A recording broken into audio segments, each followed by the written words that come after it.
Welcome everyone in this evening, and good evening and good afternoon, good morning, wherever you are.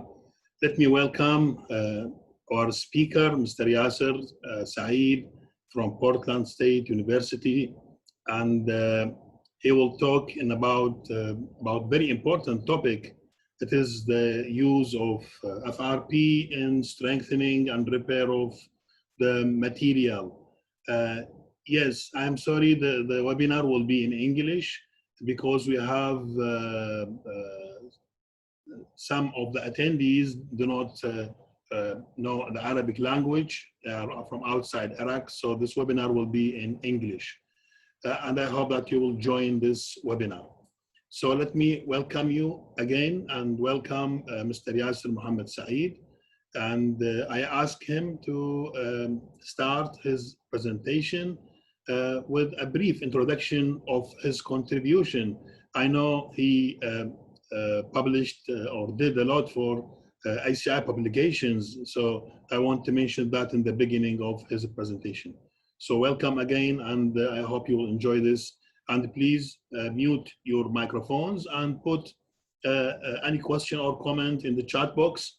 And also to those who are now with us, join us in the Facebook page.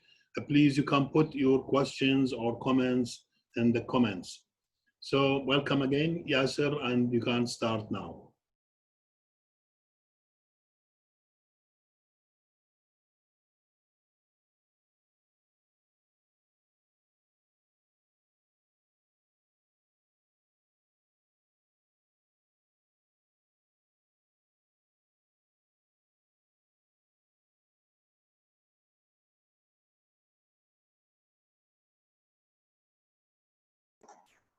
Okay, my microphone was muted, that's why. Thank you, Dr. Ali Atiyah, for the invitation and wonderful opportunity. I hope that it's gonna be a two-way learning process for today or tonight, depending on where you are. At the end of the day, I'm still a student, and I know that we have doctors, university professors, engineers who are interested in concrete. So I will be very happy to hear your feedback and get suggestions. And at least each one of us will learn something new of the presentation. As usually requested by ACI, to start with a short introduction about the speaker. My name is Yasir Saeed. I got my Bachelor of Science degree in Civil Engineering in 2009 from Al Mustansiriya University in Baghdad, Iraq. And then I worked as a site engineer at the Ministry of Water Resources in the Western Desert of Iraq. And then I traveled to the United States. I got my Master of Science degree in Civil and Environmental Engineering, emphasis on structures in 2016. And then just shortly before I graduated, I started working as a structural designer at AAI Engineering in Beaverton, Oregon in the United States. And in 2017, I went back to Portland State University and started as a PhD student. And I'm currently a PhD candidate. Basically, what that means is that after a PhD student defending the proposal successfully and approved by the committee, a PhD student will become a PhD candidate. So I'm currently a PhD candidate. During my PhD, I worked in several projects resulting in several publications. The most recent one was the one that we developed a new bone type anchorage system that can be used for a single FRP rod. This was published about a month ago. We also invented a novel anchor system for strengthening slender reinforced concrete columns. And we worked also on another project with my colleague who might be with us tonight for strengthening reinforced concrete beams using near surface mounted CFRP bars. And as Dr. Ali mentioned, that we also published in ACI. We have 3 publications there. The first one was about CFRP pre-stressed concrete beams.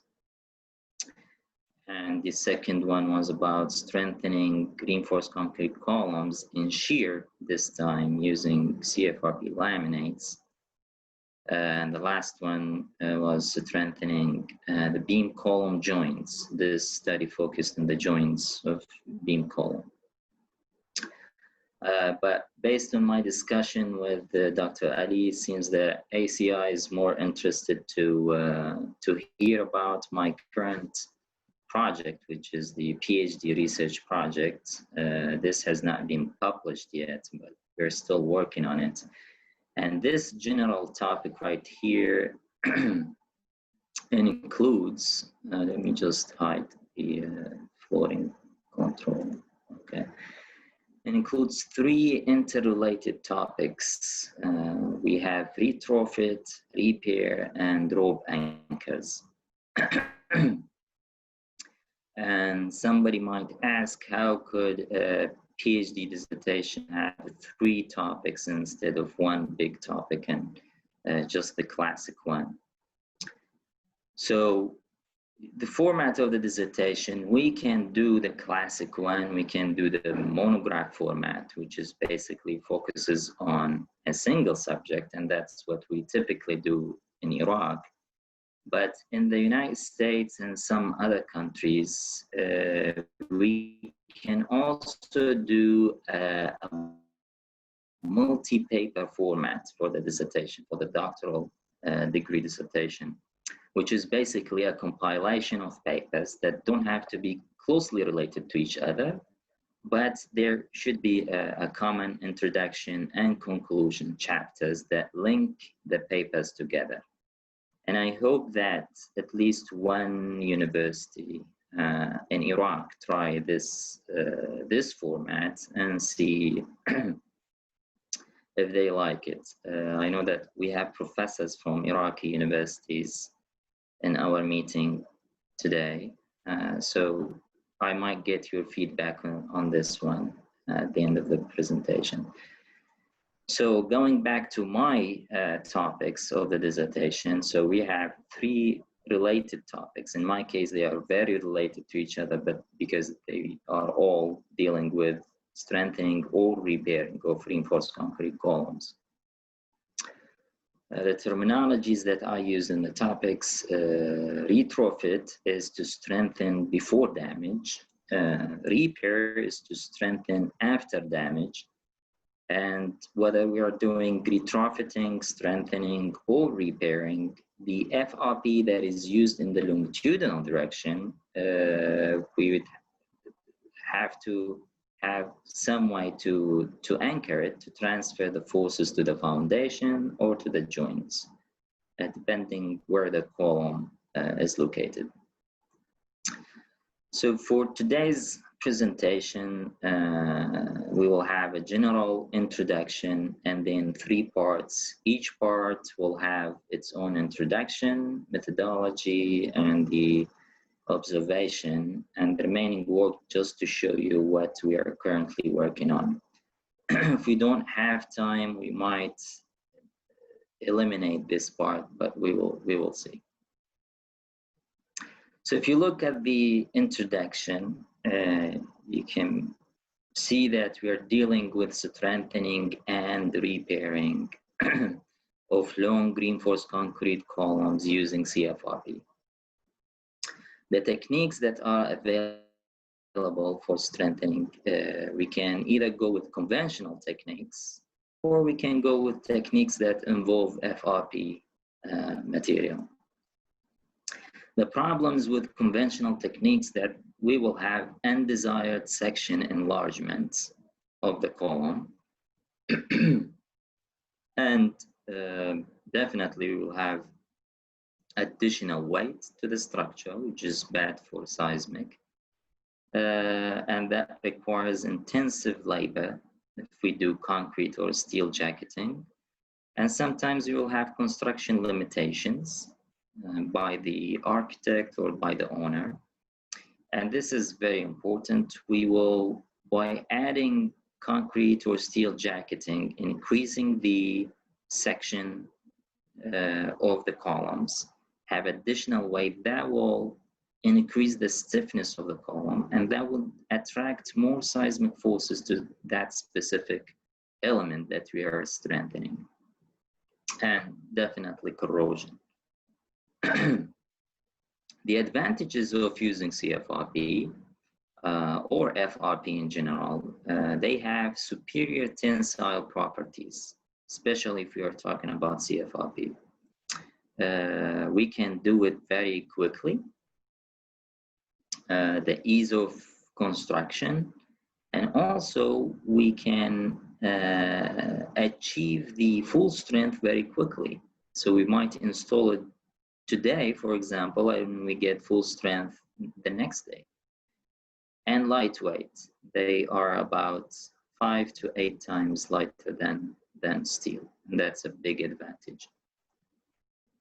This is just to show you a typical stress-strain relationship for the FRP compared to steel. So this is the steel, and we go from GFRP, AFRP, BFRP, CFRP. You can see that the most attractive material is the CFRP because they have the highest modulus of elasticity and the highest strength.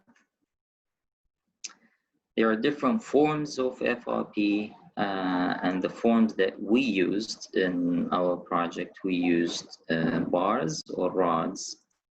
We used ropes, and this is something relatively new.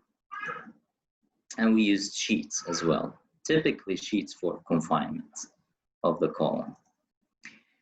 This is again just to distinguish between the two terminologies. The strengthening is the process of upgrading structural members to meet the demands of current codes or the updated demand based on the new or additional loads.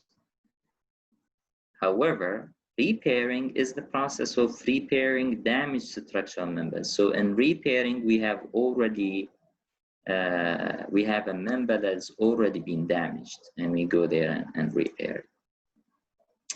Why sometimes we have to have flexural strengthening or repairing? 2 reasons. First, if we do only confinement, that might improve the ductility of the column, but definitely will have very less contribution to the flexural strength. And in terms of repairing, we might have fractured or buckled steel reinforcement, so we'd have to have something to replace that. The available techniques for flexural strengthening, either externally bonded FRP or near surface mounted FRP. If we're dealing with columns, then anything we put for the longitudinal direction, in the longitudinal direction, must be anchored. If we have a cantilever column or column at the base, we have to anchor it at the base. If we have it in between stories, we have to anchor the FRP at the joints. So the force has to be transferred. And I'll explain why. So if we have this column and we put longitudinal CFRP, so the load is going in these 2 directions, and we put FRP or CFRP in this direction, the location of the maximum moment will be here. So we would have to have some anchorage mechanism to transfer the load from the maximum to the foundation. So we would have to have some kind of anchors in terms of columns. These are just pictures of the the externally bonded and the anchors that I just explained. More pictures of the same thing. We can also use metallic anchors. So you can see that the FRP here, in this case, the load is going left and right, the seismic load. So if we want to anchor this, we can also put a steel angle and anchor bolts to anchor the FRP in the longitudinal direction. And this research in particular used a curved steel anchor, and that is to kind of reduce the effect of the steel angle shearing off the FRP at the base of the column. These are more pictures, and in terms of steel angle, we will have a problem by either shearing off the FRP at this location, right at the tip of the angle, and we will have a moment because the force that is transferring is at the anchor bolt, and the force that is being transferred is at the FRP. So we will have a moment between the two, and that will cause a premature failure.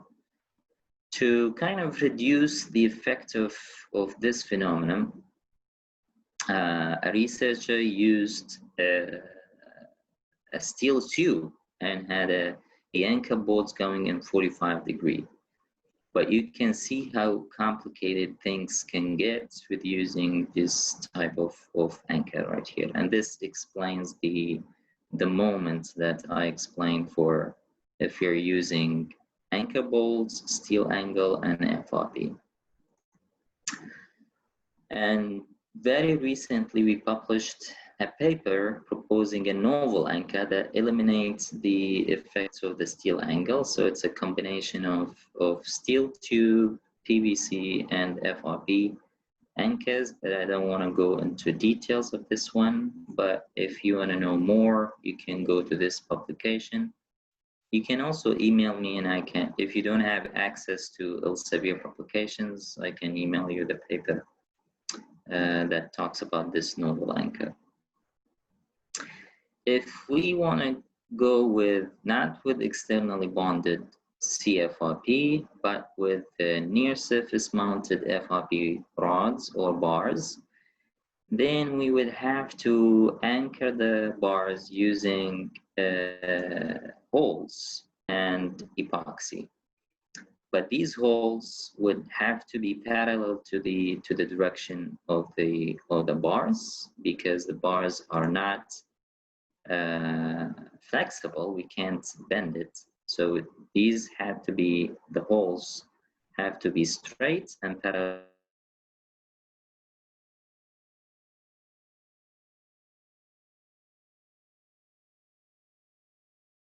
You might have to take the cover of the concrete out in order to have a space for the drilling or the hammer drill to make these holes. Or we can make holes outside the perimeter of the column, but in this case we would have to have section enlargement to cover the bars.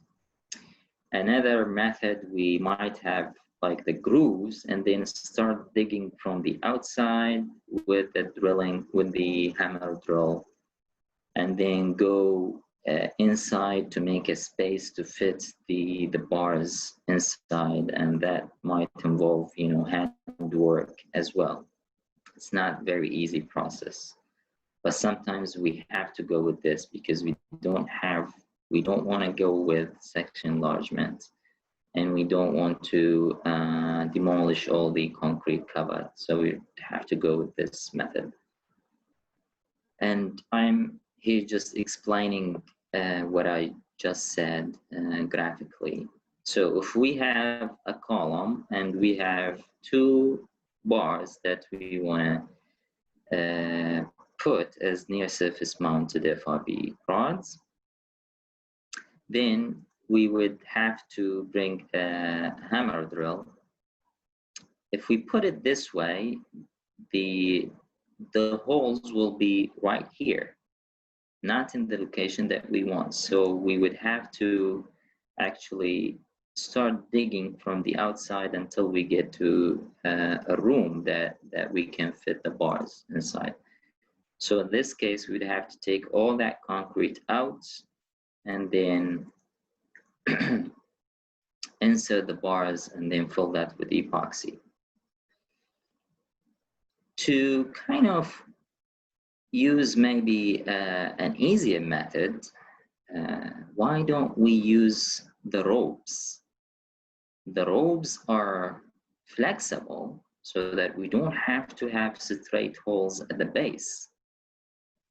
We can make the holes in a slope and then we just bend the ropes at the base of the column. In addition, you know, the ropes are super strong, they're flexible and easy of application, and they are very easy to carry and transport. Imagine that this bag right here that you can carry with your hand has a 25-meter of rope, so you can actually do the whole repair or strengthening of a column by this bag. So we focused on that in the study, and you can see that if I redo that with the ropes, it will be much easier process than the bars that I just explained. We would have to just make holes in this direction and then put the ropes because they are flexible and we can bend it right here. We don't have to have straight holes. Just have some water. So what are the gaps in the literature so far? Basically, we don't have any study in the literature on the use of FRP ropes in flexural strengthening of reinforced concrete columns. This is something new that we are dealing with. BFRP and GFRP rods have been used in flexural strengthening of reinforced concrete columns. However, CFRP rods have never been used. So we will use one. We will do that for one of our columns just to compare and have this data point in the literature. The NSM technique have not been compared with externally bonded FRP technique by testing two similar columns, exact same columns, but one strengthened with NSM, one strengthened with EB, and then we can compare them. So we will also do that in our study. CFRP ropes have not been used for repairing, and we actually need to develop a rapid or emergency repairing technique for essential buildings and bridges. And what I mean by rapid or emergency repair technique is that we need to have a technique that we can perform a repair, we can restore the strength of the building or the bridges within maybe 3 days, so that we can reopen the roads, the important roads and bridges, and start working to fix other problems.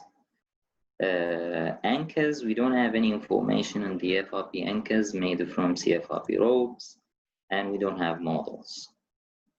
So if we put all these gaps together, we will deal with the first 3 gaps in the first part of the project. The fourth and fifth gaps, we will address them in the second part, and then the last part will be dealing with the anchors. So part 1, which is about strengthening, not repairing, about strengthening of reinforced concrete columns. We will use EB, externally bonded, we will use near surface mounted, and we'll use rods and ropes. So the investigation includes 6 columns. The first column was a control column, and then second column was not strengthened in a flexure, but has one layer of confinement. The third column was strengthened with externally bonded CFRP sheets. The fourth column was strengthened with near surface mounted CFRP rod. So you can see here we have sheets, rod, and then the last two we used ropes. The only difference between C5 and C6 is that this the CFRP rope at the base of the column for the sixth column was debonded a little bit, and the reason we wanted to increase the deformability or the ductility of the column. This one shows the control column. The second column is exactly the same as the control column, except it had one layer of CFRP confinement at the base, at the plastic hinge zone. This is the details. I'm going a little bit fast because I have over 100 slides. So this shows the reinforcement details of the columns for all the columns, whether they are control or strengthened, they all have the same steel reinforcement. The third column, as I said, had, you can see here, CFRP sheets, 4-inch wide CFRP sheets, and then they were anchored at the base using the novel anchor that I explained earlier. You can see here, this is a side view that shows the 100 millimeter the width of the sheets, and they are anchored at the base of the column.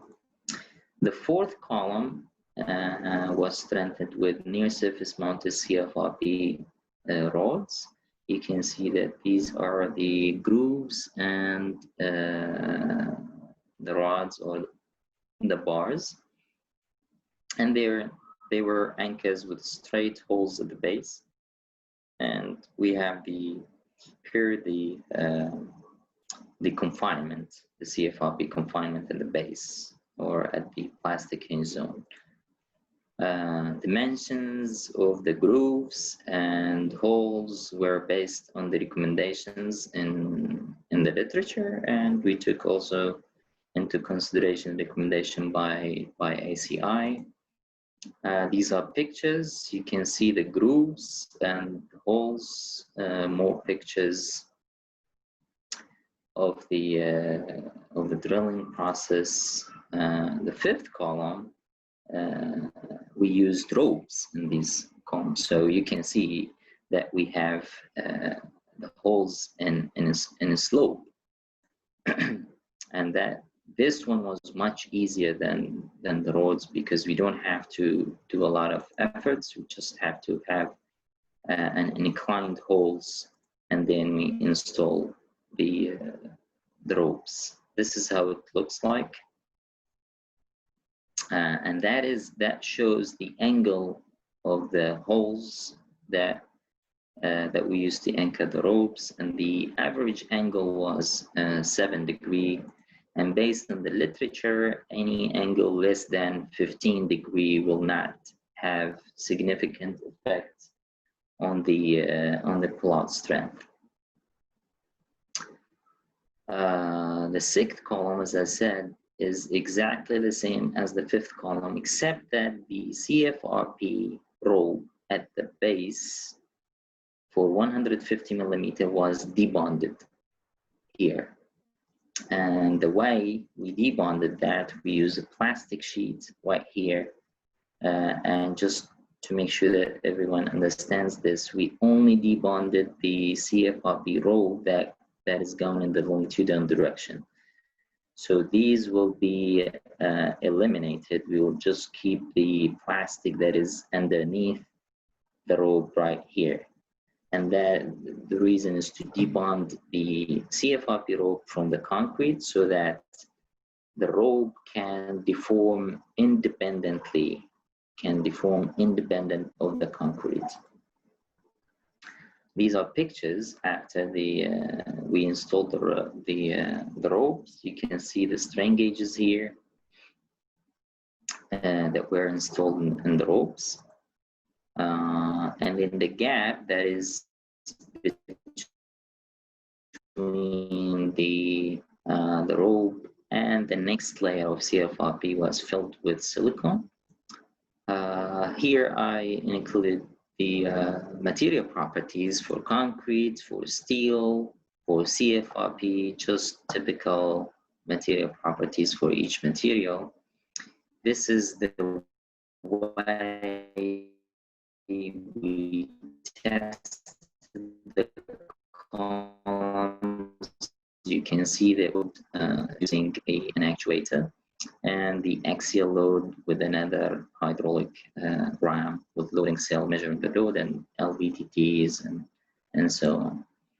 This is the loading protocol. We followed ACI 374, and based on ACI, we would have to have at least 2 cycles per increment. If you look here, these are the number of increments. So each increment we went not with 4 cycles, not 2 cycles.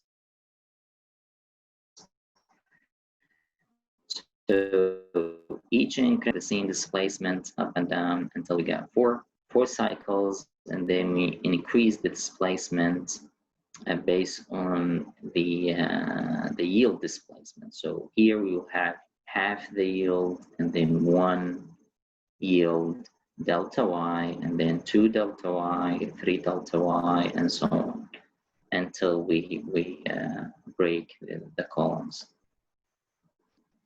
These are the preliminary results of the column, and the reason I say preliminary results is because we are still working on the results. We are still analyzing. I'm still discussing the results with my supervisor, Dr. Franz Rath. So that's why I say preliminary, because something might change based on our analysis.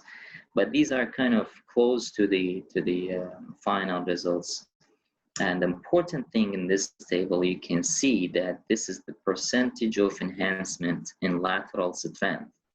So if we use only confinement, you can see we can't improve the flexural strength very much. But when we use flexural strengthening, you can see that we can improve the flexural strength of the column. We can improve it by 37% or 38% if we use CFRP sheets or rods.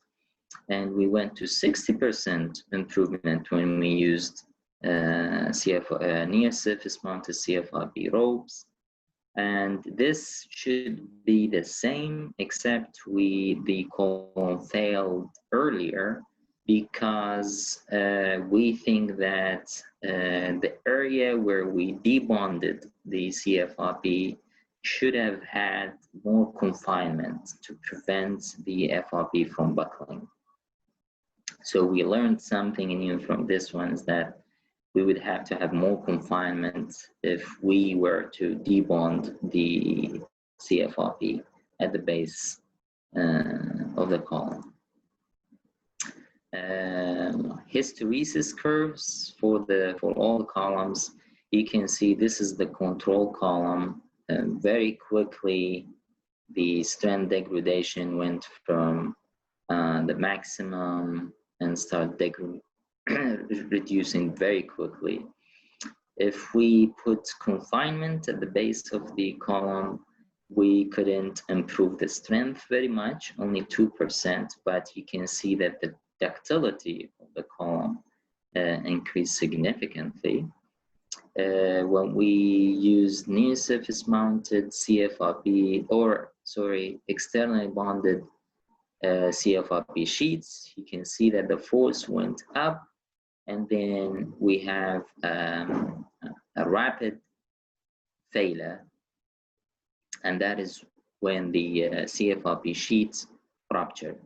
You can see the performance is kind of symmetrical in the positive and negative side.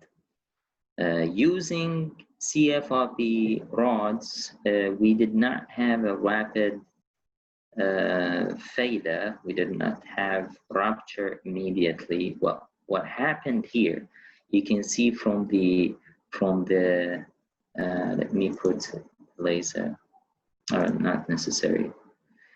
If we look at the maximum strength that was achieved, whether in the positive or negative side, we did not have a rapid a drop in the strength. Instead, we had a kind of gradual decreasing in the force, and that was because of limited slippage that we observed by the LVDTs and strain gauges that occurred at the base of the column. So that limited slippage, even though it is an initiation of a failure, that was something that actually improved the performance of the column by giving the column more ductility. But then when we had the rupture, the force dropped immediately and resumed to match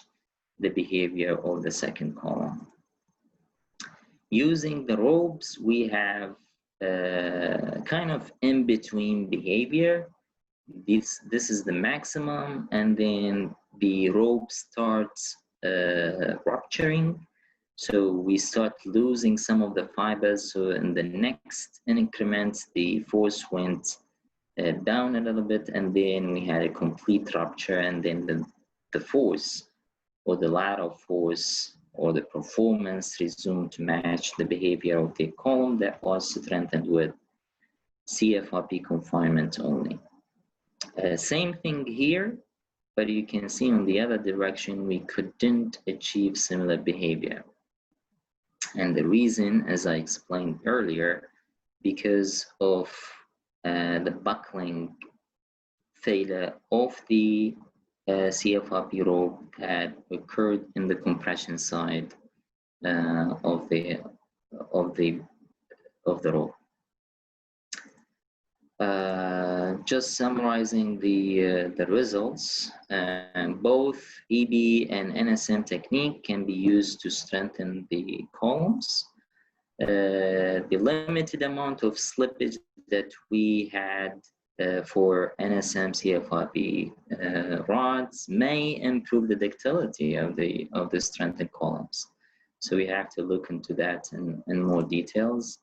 And using the ropes actually can improve the strength by 60% based on testing that one specimen and the debonding, the debonded near surface CFRP ropes at the base of the column require confinement to prevent buckling of the ropes under high compressive forces.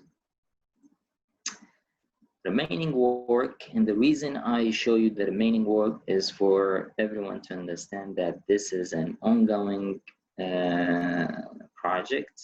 We are still working on the results of this project. We would investigate more in terms of the ductility of the columns. We would develop a computational model to predict the load displacement response. We'll compare the response of the columns with the ones in the literature, and then we will do a parametric study. And we actually started working on those before now. And that was the end of part one. Part two, actually, let me just get a little of water. Part two will be similar to part one, but instead of dealing with strengthening, we will have a damaged column that we need to repair. So we are looking at a damaged column, we go there and repair that damaged column, and not strengthening. And this is just the reviewing of the information. Repairing, we are dealing with damaged structural members. So the process was, we have a control column. We confined the column before testing. We have confinements, CFRP confinements. And then we tested that confined strengthened column under cyclic load. So we went up and down until we got a damaged column. So that was a strengthened column that had already been damaged. And then we started the process. This is the damaged column. If we look closer, we can see that we have big cracks at the base, but we would have to take that CFRP out in order to investigate more what's happening inside that confined area. So we took that out, and this is just to review the information. This column actually underwent 28 cycles of loading. It went up to drift ratio of 11.7, almost 12%. So it was severely damaged, actually. The steel was yielded in tension, unbuckled in compression. If we look closer to that picture, we can see that we have buckled the steel here. The concrete inside was actually damaged, so we cleaned all that out. We have this type of specimen that we would have to repair.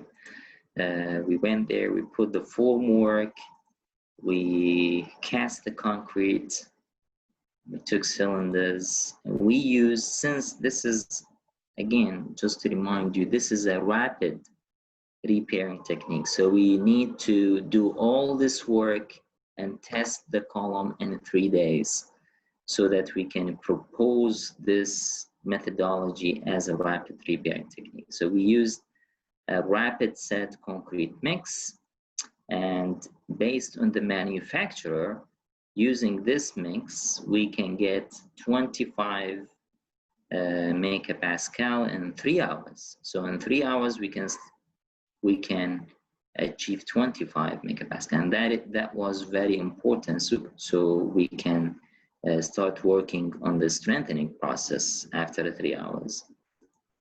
Based on our testing, we found that in the next day we got 30 megapascal of this concrete mix that we used, and in the day of testing, which is after 3 days, we got 40 megapascal. This is how it looked like.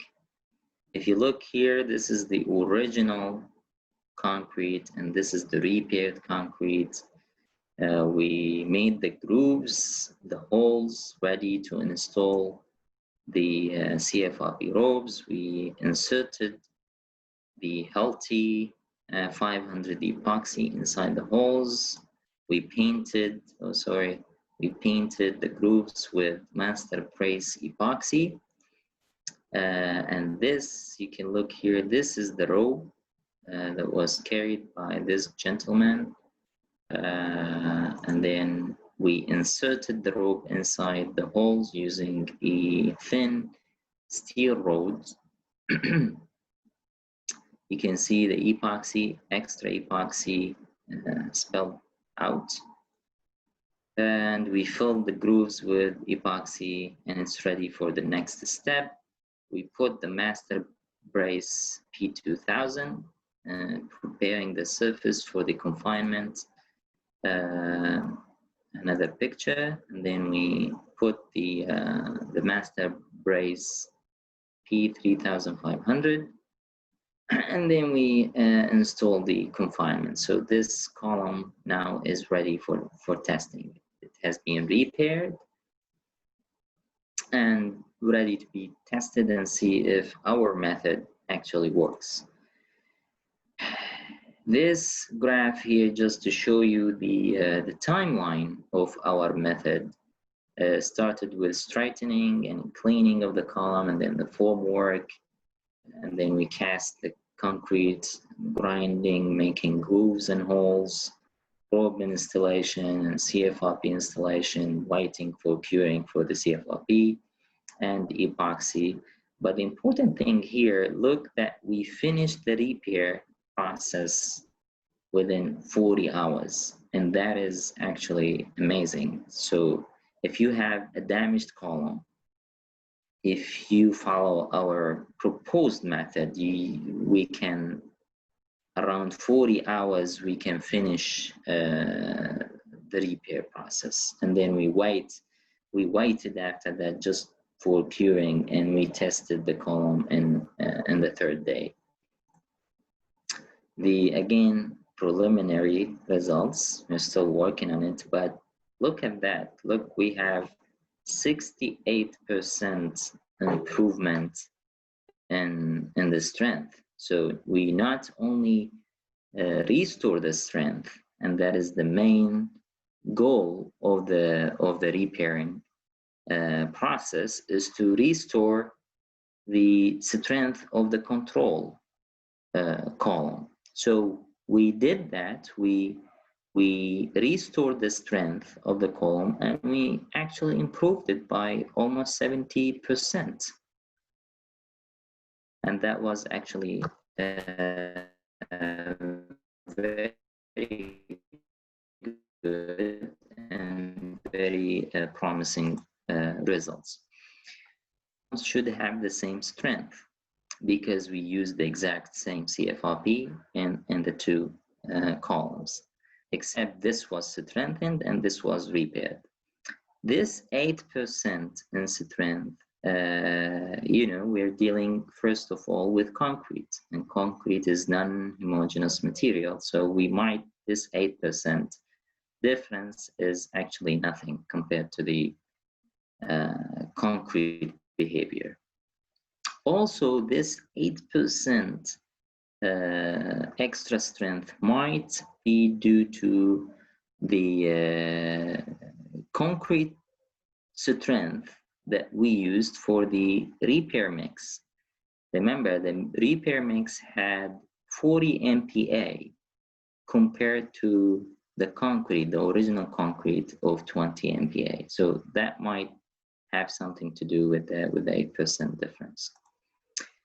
This is to show you the hysteresis curve of the repaired column. This is the repaired column, the gray color, and the dark color is the control, and this one, the one that was strengthened with only confinement.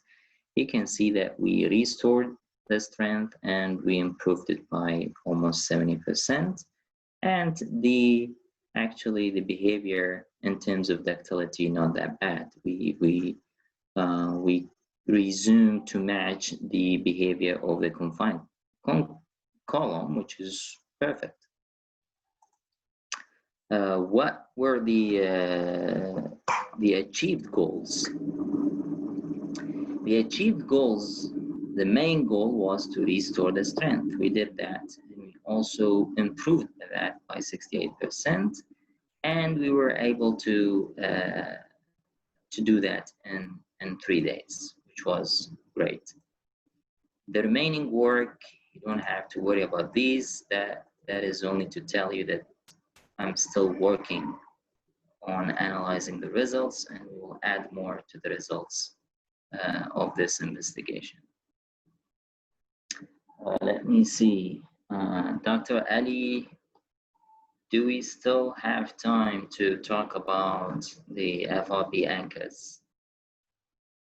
How much do you need, my friend? I didn't hear you. Do we still have time? How many minutes we need? Well, well, it depends. You give me the time and I finish it within the time that you give me that. Or I can just summarize what. Yeah, please, if it for 5 or no more than 10 minutes is okay. Okay. This is also a long investigation, but I'll just summarize it. So whether we are doing strengthening or repairing, the first part or the second part, we would have to anchor the FRP somehow. So this investigation, the third part of my dissertation project, deals with that.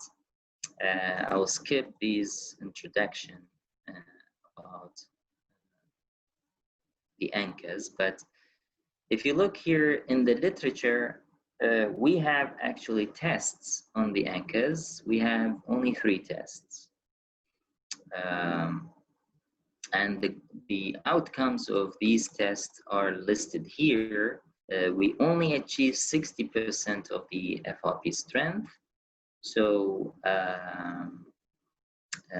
models were proposed. The model that fit with our purpose is the Kamen-Smith model. The other model that can be used to predict the pull-out strength is proposed in 2017, but for different angles. For the pure pull-out, which can be called the 180-degree FRP anchors, the authors say go back to this model. So actually we have only model that we can use to predict the strength of the FRP anchor. Based on this model depends on the 3 experimental studies. These are the only studies that are available on the FRP anchors. And that model took only the reliable results of these investigations. And if I look at all these tests, all of them, the anchors made from CFRP robes have not been tested or investigated. All of them made the anchors by actually rolling pre-cut CFRP sheets and made that look like an anchor. But recently we have CFRP robes that we can actually use for CFRP anchors, which is easier than making anchors out of pre-cut CFRP sheets. So we don't have that. And if I look at what is still missing, I can highlight that all of them are saying we need more tests, we need more tests. We need additional tests because the ones that we have are not enough, and we have large scatter of the data. And because they make the anchors from rolling CFRP sheets, that caused the problem with the workman quality, because everyone does it differently. So we went there and we investigated that. We changed the embedment length, we changed the hole diameter. We have 2 types of epoxy, and we fixed the concrete strength similar to the concrete strength of the columns that we tested. These are the specimens that we tested. Don't have to go through the test setup. This is how we made test specimen, making the holes. This is ready, set for curing. And these are the results. These are the observed failure modes. We have concrete cone failure, combined cone and bond failure, and then we have rupture and so on. Because we don't have time, I'll just go very quickly.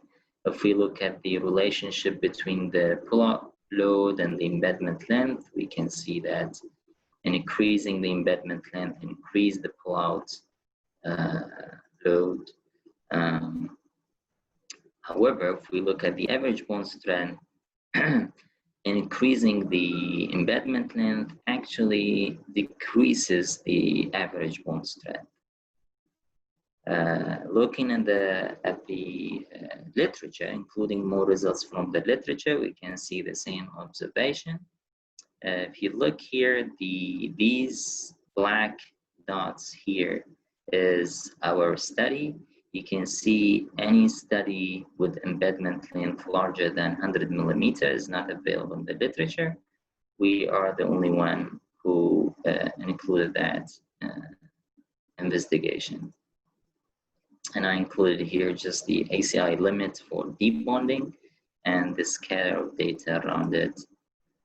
The effect of hole diameter, actually, if we change the hole diameter, we did not see a lot of difference in the plot load based on our study, or if we include more data from the literature. However, if we look at the average bond strength, we can see that increasing the hole diameter actually decreases the average bond strength. And that is more data from literature showing the same thing. We investigated 2 types of epoxy, and you can see that except for this specimen, all these specimens performed better, more block load with using T500 epoxy. These are the observed failure modes that we have. This is cone failure, this is combined bond and cone failure, concrete splitting, bond failure, gripper failure, and CFRP rupture. Remaining work, and these are the papers that are being prepared based on part 1, part 2, part 3. These are the papers, and these are the references that I used in today's presentation. All these references. And that will be the end of the slides. Thank you so much for listening, and I will be very happy to hear any questions, feedback, suggestions from all of you. Yes, thank you very much, Yasir, for this valuable information. In fact, you presented for us something still not published, and so really we are thankful for you. Some questions here and comments, because as you know, many researchers in Iraq now also studying always different practices for repair and strengthening in different ways. But for me, personally, this is my first time I heard about the ropes. Yes. We know the mere surface-mounted bars and the sheets of FRP, but the ropes, for me, it's my first time. So really, it is amazing information. The first question is regarding that, why not using CFRP sheets instead of ropes? Okay, so I think I explained that, but maybe I was very quick. For seismic retrofitting or rehabilitation, if we use sheets, we would have to put it as externally bonded CFRP sheets. And we can do that. Actually, I showed that we have a paper on that, but then we will have complication at the base of the column, because we would have to anchor it at the base. So we would either use metallic anchor, or we use the novel anchor that we proposed recently this year. We published it. So you can use that, definitely. These are all available methods and techniques that you can use, but then you would have to have some anchoring technique at the base of the column to transfer the load from the sheets to the foundation. And the reason that's why we focused on ropes in this investigation, because ropes is the easier to transfer the force, because you can only make holes and the ropes are flexible, insert them inside the holes and fill that with epoxy. Yes, thank you. I agree with you that in sheets you cannot do those holes using the drilling, and then you cannot have the continuity between the members. For example, for the columns in different stories, each column will be act as a separate member. The other question, Mr. Yasir, is what is the level of failure we can do with this rehabilitation technique for damaged reinforced concrete. I think you mentioned some of the repaired or repairing of failed column. So he asking about the level of failure. If I understand the question correctly, like the level of damage that occurred to the column. Let me interpret in other words. Okay. Me talk about the performance level. As you know, it depends on the rotation, degree of rotation at the joint, for example, between the column and the beam and so on. So when you repair the failed column, I think you first, as a first step, you put a cyclic loading to the column and then let the column, for example, have a certain level of performance or certain level of failure. So can you comment on that point? Yes, so the column that we retrofitted, if do you still see my screen? Yes, sure. Okay, so I'm going back just to show you the information that we have for the repaired column.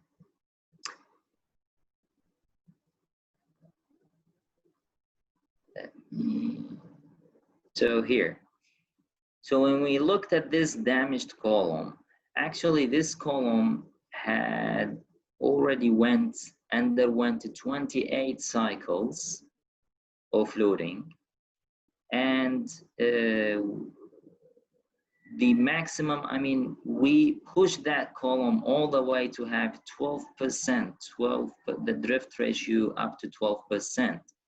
So actually, we damaged that column severely. However, we didn't have a fractured rebar. Some of the researchers, when they look at the damaged columns, they kind of classified it based on the rebar. If they have a fractured rebar, they call it severely damaged columns, and that will be very hard sometimes to restore the strength of the column. And in our case, we didn't have fractured rebar. We actually have buckled rebar. We have we are way beyond the yield displacement of the rebars, but we didn't have fractured rebar.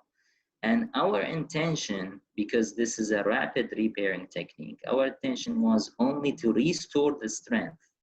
We only need for rapid or emergency repair, you know, if you are under earthquake event, you only need to restore the strength. We are not worried about the ductility or the performance of the column other than the strength, so that we can reopen the bridges and roads. So we wanted to do that, but we actually we didn't only restore the strength, but we improved it by almost 70%. So that was promising. That was we were happy about the results. Yeah, yes.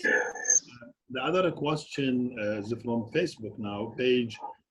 Someone have a comment or question about the effect of high temperature on those practices of repairing and strengthening. So can you comment about this point, Yasir? Yes, so that is actually one of the most important questions, in my opinion. If you look at all the codes and guidelines, most of what we have now for CFRP are guidelines. But if we look at all of them, none of them actually can give us any good advice on using CFRP, for example, in Iraq, where we have temperature like 50 Celsius. Yes. Most of them give, you know, reduction factors for a temperature of 35 Celsius or 40, but actually, if you have weather like what we have in Iraq, that will be on your own. You might have to perform tests, your own tests, and verify your method before using it. I can't find any good information if we use this technique actually in hot weather like what we have in Iraq. But one thing to add is that using near surface mounted is much safer in this case than externally bonded, because we actually protect the FRP inside the grooves instead of putting it right in front of the environment. Yes. For this, sorry. For this, he mentioned that the mechanical development of the bars will be better than using the epoxy, because now the epoxy will be affected by the high temperature, I think, right? If I get it right, I said like if we use near surface mounted, you know, the surface that is affected by the environment is less, and the FRP is actually inside, which is protected a little bit. While if we use externally bonded, everything is exposed to environment, CFRP or FRP, and the epoxy, very thin layer of epoxy will be. So it's easier to be damaged because of the temperature. Yes. The other question is those buildings which are affected by fire. So can we use this method of repairing for fire damaged columns? Well, sure, but just to remind us that this technique is for seismic retrofitting or lateral strength. Sometimes if we are only worried about gravity, we don't have to have anything in the flexure. We would, use only depend on the damage level of damage that we have. But if we have the steel is still healthy, we might only have to repair the concrete and confine it with CFRP. We might not have to have FRP in the flexural side. But if we do, yes, if we have, if we check the strength and we need to put FRP in the flexure side, yes, we can use that. Yeah. Thank you very much, Yasir, for this valuable presentation. And I hope you will complete your research soon, and we read the final results in maybe ACI journal or other journal. Inshallah, inshallah. Thank you so much for the opportunity. I enjoyed talking to you and enjoyed listening to the questions, and I am very thankful for the opportunity. Yeah. Finally, also, let me send my greetings from Iraq to those professors and students attending from Portland State University and all other attendees. So welcome in this webinar, and see you, inshallah, in next webinar. Thank you very much, Yasir. Thank you very much for all, and keep safe and healthy. And don't forget, stay home. Stay home and learn more about concrete. Yeah, stay home and stay safe. Yes. Thank you so much. Thank you so much. Bye. Bye.